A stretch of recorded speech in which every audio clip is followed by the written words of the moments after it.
Abdullah ibn Hirami ra shahid në luftën e Bedrit dhe erdhi djali i tij për të pa babën e vet, por disa njerëz nga muslimanëve nuk dëshirojshin që djali i tij të afrohet tek babai i vet, nga se në mënyrë njerëzore e kishin coptuar trupin e Abdullah ibn Hiramit.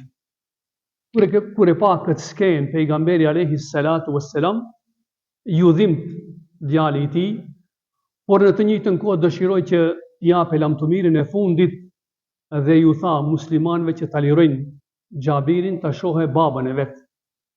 Kur ju afrua afër trupit të babës së vet, e kishin maltretuar aq tepër sa që Xhabiri nuk i përmbante lotët e tij, edhe i fshante me mang lotët që i dilshin nga sytë e tij të bekuar. Pejgamberi alayhi salatu wassalam, duke dashur ta qetësoje, ta ngushëlloje këtë njeri, i tha: e qan ose nuk e qan babën tënd, por në këtë moment melekët i bujnë hije me krahët e tyre. Më vonë pejgamberi alayhi salatu wassalam i tha Xhabirit, i djali, gëzohu, nga se Allahu xhaleshanu askujt deri tash nuk i ka folur pa ndërmjetësues përveç se babës tënd, i ka folur pa asnjë ndërmjetësues. Edhe i ka thënë: o robi jem, lip kërko të ta plotësoj dëshirën tënde.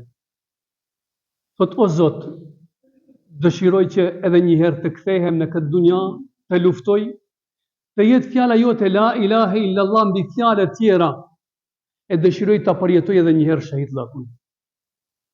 Thot: o robi jem, unë kam caktuar disa rregulla, një prej atyre rregullave është që njeriu që vdes mos të kthehet përsëri shpirti i tij në këtë dunja. Kërko diçka tjetër.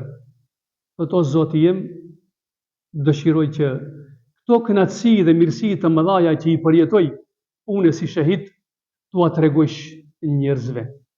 Allahu xhaleshanuhu këtë përgëzim e ka regjistruar në Kur'anin Azimushan, respektivisht me njëherë i zbret ajetet kuranore Muhammedit alayhi salatu wassalam: وَلَا تَقُولُوا لِمَنْ يُقْتَلُ فِي سَبِيلِ اللَّهِ أَمْوَاتًا بَلْ أَحْيَاءٌ عِنْدَ رَبِّهِمْ يُرْزَقُونَ.